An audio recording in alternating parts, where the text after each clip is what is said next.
एक बार एडम अपने दोस्त रूवोक एफएफ के साथ फोन पर बात कर रहा था। तभी कुछ लोग एडम पर नजर रखे हुए थे। वे लोग कौन थे कोई नहीं जानता था, लेकिन एक बात तो पक्का थी कि वे लोग एडम को मारना चाहते थे। वो धीरे धीरे एडम की तरफ बढ़ते। एडम बिल्कुल अकेला था और उसके पास कोई हथियार भी नहीं थे, इसलिए एडम उन लोगों से बहुत ज्यादा डर रहा था। तभी उनमें से एक आदमी गन बाहर निकाल लेता है। वो गन से फायर करने ही वाला था, तभी साइड से एक गोली आती है और उसके गन पर आके लगती है। वो गोली किसी और ने नहीं बल्कि रूवोक एफएफ ने ही चलाई थी। रूवोक एफएफ एडम का दोस्त था, इसलिए वो उस आदमी को उठाकर पटक देता है और उसकी छाती पर जोरदार लात मारता है। ये सब देखकर हिप हॉप बंडल बहुत ज्यादा डर जाता है और वो वहाँ से भाग जाता है। लेकिन अब हिप हॉप बंडल अपनी हार का बदला लेना चाहता था। वो अपने दोस्तों को फोन करता है। उसके दोस्त कोबरा बंडल और ब्लू आर्कटिक बंडल थे। वो उन दोनों को अपनी मदद के लिए बुलाता है। कोबरा बंडल बोलता है तुम रुको, हम 5 मिनट में वहाँ आ रहे हैं।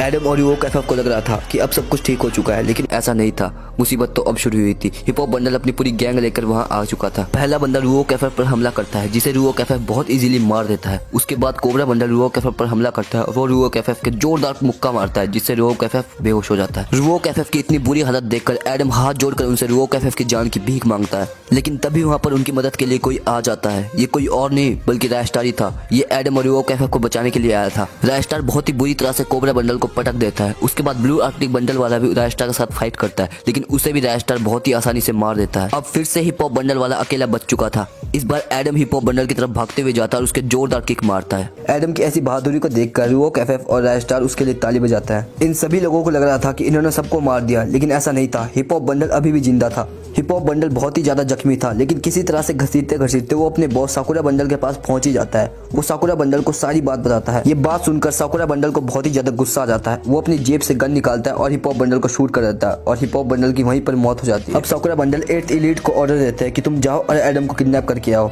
उस वक्त एडम अपने घर पर फ्री फायर खेल रहा था। आगे क्या होने वाला है उसे इस बात का कोई अंदाजा नहीं था।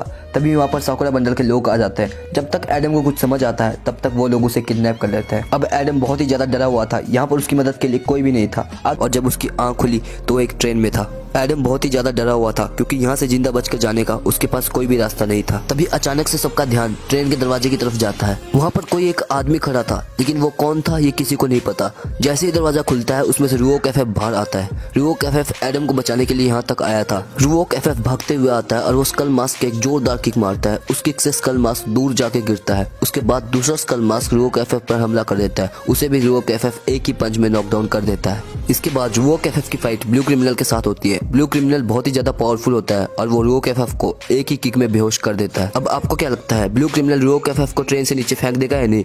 ये जानेंगे अगले पार्ट्स में। अगले पार्ट्स के लिए थोड़ा वेट करना पड़ेगा। इस www.skillclass.com और नोटिफिकेशन को अनेबल कर देना लेटेस्ट ऑफर और टूर्नामेंट के लिए। यहाँ खेलो कैरम लूडो जैसी इंटरेस्टिंग गेम फ्री में। जीते हुए पैसे फटाफट ट्रांसफर करो यूपीआई और अमेजोन पे में। यहाँ हारने वाले को भी पैसे मिलते हैं, तो लिंक डिस्क्रिप्शन और पिन कमेंट में है। जाओ और अभी डाउनलोड करो। ये